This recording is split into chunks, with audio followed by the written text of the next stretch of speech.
Harmonious living. In a fairly high mountain in the Tibetan area, there is an ancient temple.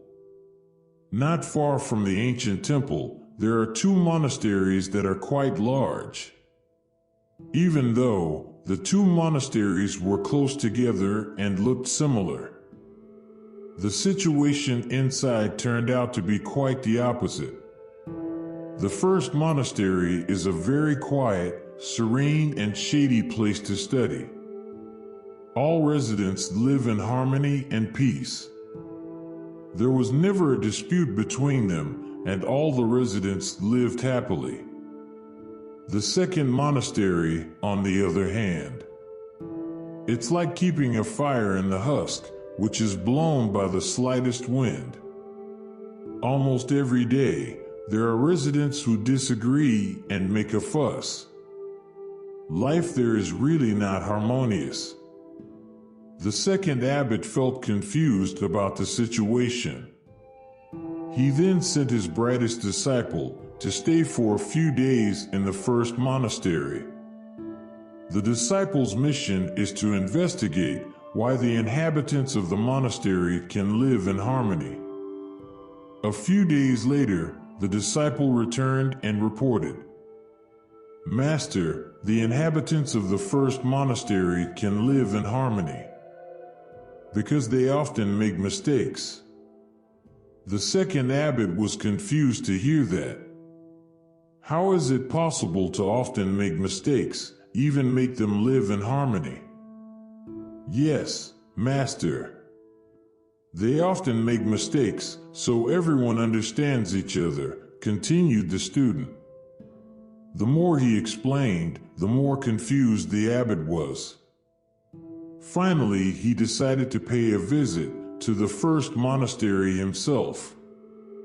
As he entered the main hall of the first monastery, the floor of the hall was being mopped.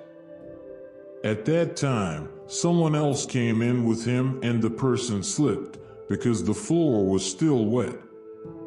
Seeing this, the person who was mopping hurriedly said, "Oh, sorry, it's my fault. I used too much water to mop." Hearing that, the person who slipped also apologized. "Oh no, I have to apologize.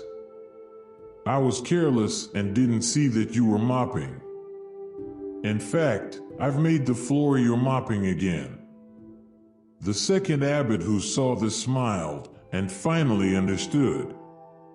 If only everyone would do some self-introspection, admit that he was wrong, and express regret. Of course, everyone will live in harmony, without disputes, and live the days full of peace, happiness, and a peaceful life. Many people fight because they only see the faults that are in other people, but can't see the fault in yourself. When there is a problem, all he knows is desperately blaming the other party to cover up his own mistakes. The fighting became even fiercer. As a result, small problems turn into big problems, and big problems turn into unsolvable problems. Many humans also quarreled, desperately trying to explain from their current position. Suppose from his standing position, he sees a number as the number 6. Meanwhile, from our standing position, we see the number as number 9. He insisted that it was a 6, not a 9. In fact, if only he wanted to see it from our point of view, he will find that both numbers are correct from their respective positions. In a fight, no one will win. Both sides must lose. So, why fight? Every human being in essence has similarities and differences with one another. Are we going to distinguish the existing similarities? Or do we equate the differences? Come on, don't let our differences divide our unity. We may be different, but still live in peace and unity. quarrel with a friend and you are both wrong. Lao Tzu. Thank you for watching.